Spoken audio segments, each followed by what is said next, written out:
Kalastaja avoveneessä yksin, matkalla kokemaan pyydyksiään. Siinä ahvenanmaalaisten ammattikalastajien näkemys saarivaltakunnan kalastuksesta tulevaisuudessa. Kiistämättä aika vanhanaikaista, eikö totta? Kuva voisi yhtä hyvin olla peräisin useammankin vuosikymmenen takaa, mutta ahvenanmaalaisten mielestä näin ei kuitenkaan ole. Täällä saarivaltakunnassa tämä positiivinen kehitys nähdään pikemminkin paluuna rannikkokalastuksen juurille, sillä 1970- ja 80-luvuilla monien muiden tapaan luopuivat Ahvenanmaankin rannikkokalastajat pienistä avoveneistään ja suuntasivat kauas merelle, vain todistaakseen avomerisaaliiden kääntymisen rajuun laskuun.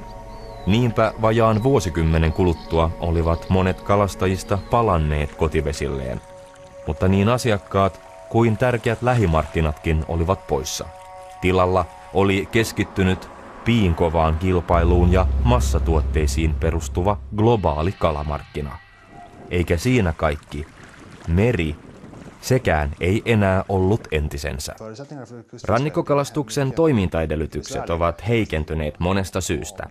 Ensimmäinen on tietenkin hylje ja toinen meren tilan heikkeneminen. Vedessä lilluu nyt paljon biologista materiaalia. Rannikkokalastuksen tärkein pyydys oli pitkään verkko, tarkemmin sanottuna 45 millin verkot. Myöskin nuotat ja rysät olivat ennen yleisiä, mutta esimerkiksi rysät hävisivät kokonaan 50-60-luvulla. Mutta verkot olivat ehdottomasti pyynnin selkäranka. Sitä mukaan, kun esimerkiksi ahvenen, kuhan sekä siian pyynti on muuttunut yhä kannattamattomammaksi, on kuluttajien kiinnostus näitä lajeja kohtaan yhtäkkiä alkanut lisääntyä. Kalan kysyntähän on jatkuvasti kasvussa ja kiinnostus kotimaisia kalalajeja kohtaan yleistyy. Kotimainen kala on haluttua. Tilanne on miltei käänteinen siihen, mitä se oli vuosikymmen sitten.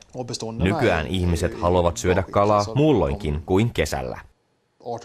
Ja kalakannathan ovat hyvässä kunnossa. Rannikkopyynnin kohteena olevat hauki, kuha, ahven ja siikakannat ovat erittäin hyväkuntoisia, joten kalaa kyllä riittää.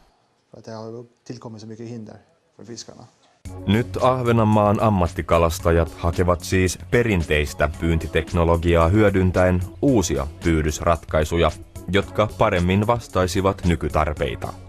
Luonnollisista syistä ovat ahvenanmaalaiset kautta aikojen turvautuneet monitoimiyrittäjyyteen. Niin nytkin. Ahvenanmaalaiset näkevät itsensä mieluummin saaristolaisyrittäjinä, joille kalastus on yksi tärkeä päätoimiala. Yksi asia näyttää sisältyvän kuitenkin kaikkiin tulevaisuuden suunnitelmiin.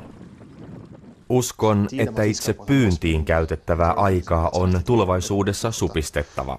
Kalastajan on vähennettävä merelläoloaikaa ja käytettävä se paremmin, kuten esimerkiksi saaliin jatkojalostamiseen. Ponttoonirysän ilmestyminen markkinoille 2000-luvun vaihteessa on selvästi lisännyt ahvenanmaalaisten kalastajien kiinnostusta perinteisiä rannikkopyydyksiä, kuten rysiä, kohtaan. Rysät ja loukut ovat verkkojen tapaan passiivisia pyyntivälineitä, soveltuen siksi täällä Ahvenanmaalla mainiosti juuri perinteisten kalalajien pyyntiin. Näitä ponttoonirysiä eli leikkisästi push-uppeja on Ahvenanmaalla toistaiseksi kokeiltu vain lohen ja siian kalastuksessa. Ahvenanmaalla on jo panostettu sekä aikaa että rahaa näiden uusien rysien kehittämiseen.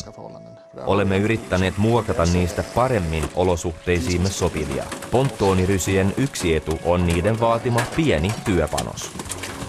Mutta ennen kaikkea ovat ponttoonikalapesät hyljevarmoja, mikä on ehdoton edellytys varsinkin täällä Ahvenanmaalla, missä hyljekanta on todennäköisesti Itämeren tiheimpiä. Rohkaisevat kokemukset push-upista lohirysänä ovat innoittaneet kalastajia kokeilemaan sitä muussakin pyynnissä. Tällä hetkellä Ahvenanmaan kalastajayhdistys näkee ahvenen ja siian erityisen kiinnostavina pyyntikohteina.